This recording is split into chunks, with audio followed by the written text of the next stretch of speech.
چلو دیا رے نبی کی جانب درود لب پر سجا سجا کر، چلو دیا رے نبی کی جانب درود لب پر سجا سجا کر، بہاریں لوٹیں گے ہم کرم کی، دلوں کو دامن بنا بنا کر، چلو دیا رے نبی کی جانب درود لب پر سجا سجا کر۔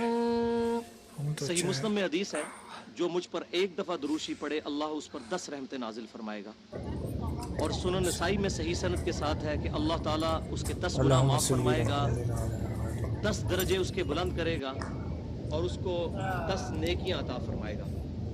تو شاعر نے تمنا کی ہے کہ جب میں نبی صلی اللہ علیہ وسلم کے شہر کا سفر، شہر مدینہ کا، دیار مدینہ کا سفر کروں تو درود شریف پڑھتے ہوئے، چلو دیا رے نبی کی جانب درود لب پر سجا سجا کر، بہاریں لوٹیں گے ہم کرم کی، دلوں کو دامن بنا بنا کر۔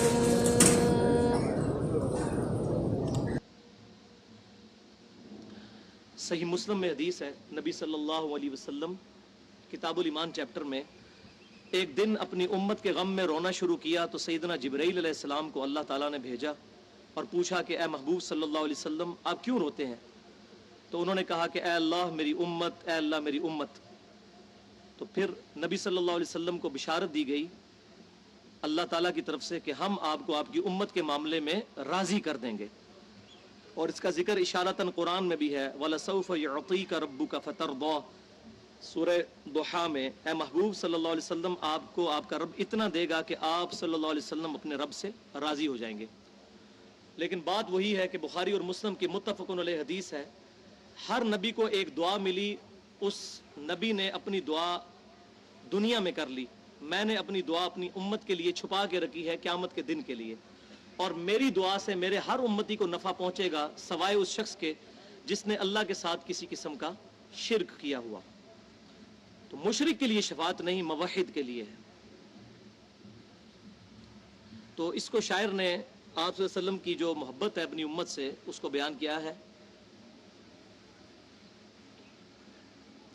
ان کو امت سے پیار کتنا، کرم ہے رحمت شعار کتنا، ہے ان کو امت سے پیار کتنا، کرم ہے رحمت شعار کتنا، ہمارے جرموں کو دھو رہے ہیں حضور آنسو بہا بہا کر، ہمارے جرموں کو دھو رہے ہیں حضور آنسو بہا بہا کر، چلو دیا رے نبی کی جانب درود لب پر سجا سجا کر۔ اور شاعر کہتا ہے کہ میرے اپنے اعمال میں تو اتنا کچھ نہیں ہے، اور میرے عمل کی بنیاد صرف یہ ہے کہ میں نبی صلی اللہ علیہ وسلم کی تعریف کرتا ہوں، آپ کی نعتیں پڑھتا ہوں، میں آپ کی حدیثیں لوگوں کو بیان کرتا ہوں۔ بخاری مسلم کی حدیث ہے، ایک صحابی نبی صلی اللہ علیہ وسلم کے پاس آئے، کہا اللہ کے رسول قیامت کب آئے گی صلی اللہ علیہ وسلم؟ آپ صلی اللہ علیہ وسلم نے فرمایا تو نے قیامت کے لیے کچھ تیاری بھی کی ہے؟ انہوں نے کہا یا رسول اللہ صلی اللہ علیہ وسلم میرے پاس کوئی زیادہ نفلی باتیں نہیں ہیں، فرض تو پورے کرتا ہوں، البتہ میں اللہ اور اس کے رسول سے محبت کرتا ہوں۔ تو آپ صلی اللہ علیہ وسلم نے فرمایا کہ پھر اللہ اور اس کا رسول قیامت والے دن تمہارے ساتھ ہوں گے۔ تو محبت رسول اور اللہ کی محبت فرائض کی پابندی کے ساتھ ساتھ اگر نفلوں میں کمزوری بھی ہو تو کمپنسیشن کریں گے انشاءاللہ. اللهم لبيك لبيك لا شريك لك لبيك إن الحمد والنعمة لك والملك لا شريك لك لبيك اللهم لبيك لبيك لا شريك لك لبيك إن الحمد والنعمة لك والملك لا شريك لك.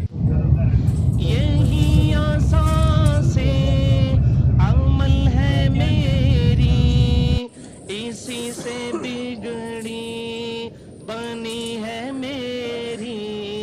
یہی اساس عمل ہے میری، اسی سے بگڑی بنی ہے میری. سمیٹتا ہوں کرم خدا کا، نبی کی باتیں سنا سنا کر.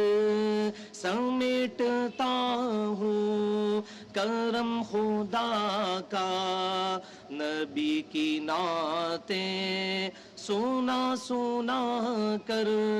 بخاری مسلم کے متفق علیہ حدیث ہے، نبی صلی اللہ علیہ وسلم نے فرمایا حضرت حسان کے بارے میں جو نبی صلی اللہ علیہ وسلم کے لیے نعت پڑھا کرتے تھے، اے اللہ حسان کی مدد فرما روح قدس جبریل کے ذریعے.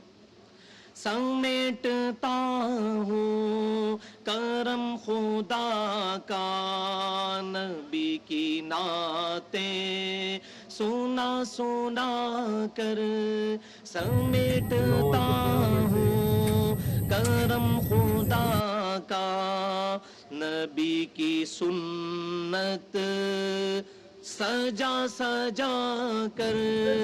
سمیٹتا ہوں کرم خدا کا، نبی کی سنت سکھا سکھا کر. چلو دیارے نبی کی جانب، درود لب پر سجا سجا کر. اللهم صل على محمد وعلى آل محمد كما صليت على إبراهيم وعلى آل إبراهيم إنك حميد مجيد. اللهم بارك على محمد وعلى آل محمد كما باركت على إبراهيم وعلى آل إبراهيم إنك حميد مجيد.